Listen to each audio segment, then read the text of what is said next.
Assalamualaikum warahmatullahi wabarakatuh. Perkenalkan, nama saya Siti Sapira dengan NPM 2210010336. Tujuan saya membuat video ini adalah untuk memenuhi tugas akhir pemrograman berbasis objek 1. Pertama-tama kita buka dulu aplikasi NetBeans-nya. Kemudian untuk kelas yang pertama adalah kelas cincin. Yang ini untuk kelas kedua adalah public class di cincin detail extends cincin. Kemudian yang ketiga adalah public class cincin beraksi.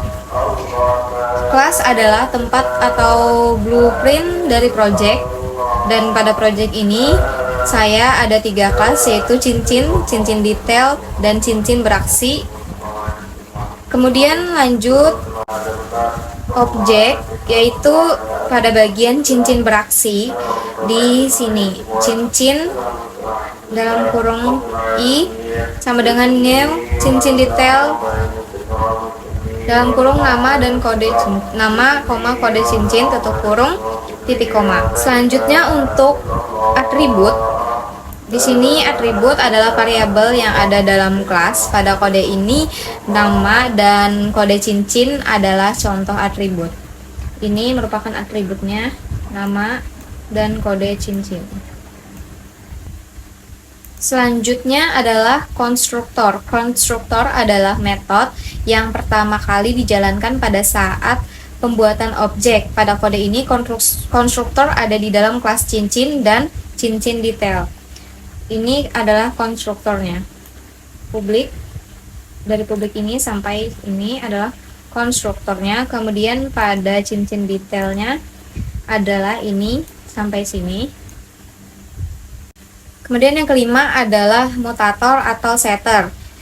Digunakan untuk mengubah nilai dari suatu atribut.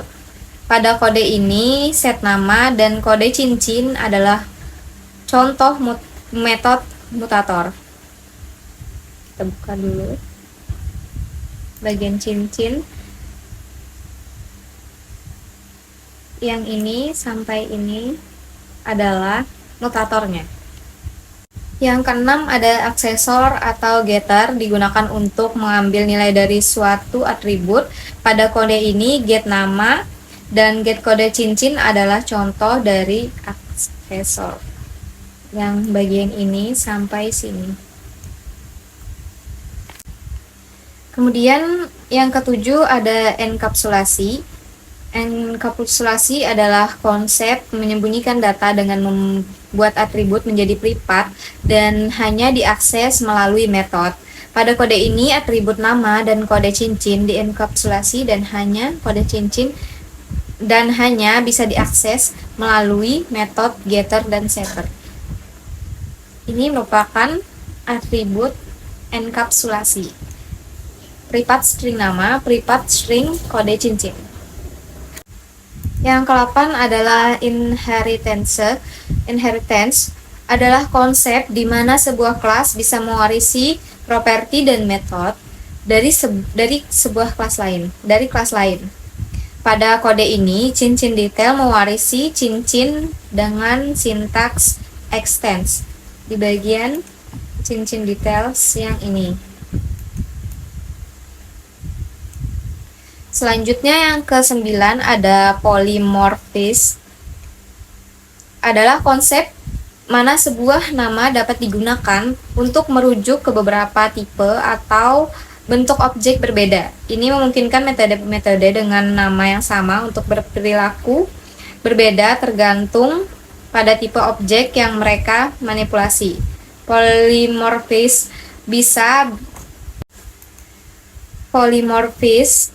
bisa berupa overloading ataupun overriding. Pada kode ini, metode display in post dalam kurung string di cincin merupakan overloading.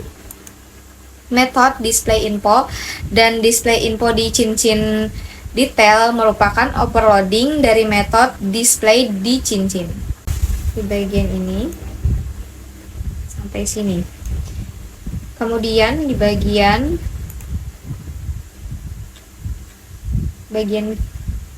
cincin detail yang bagian operate merupakan polymorphis.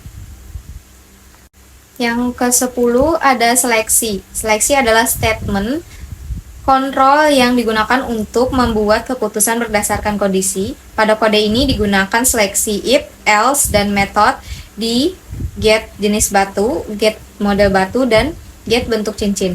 Dan seleksi switch dalam metode get ukuran. Ini merupakan seleksi if, dan ini merupakan seleksi switch. Selanjutnya adalah perulangan. Perulangan adalah statement kontrol yang digunakan untuk menjalankan blok kode berulang kali. Pada kode ini digunakan loop for untuk meminta input dan menampilkan data. Pada project saya di cincin beraksi, di bagian ini adalah perulangan. Yang ke-12 adalah input-output sederhana, digunakan untuk menerima input dari user dan menampilkan output ke user. Pada kode ini digunakan kelas scanner untuk menerima input dan metode system.out.println untuk menampilkan output. Yang ini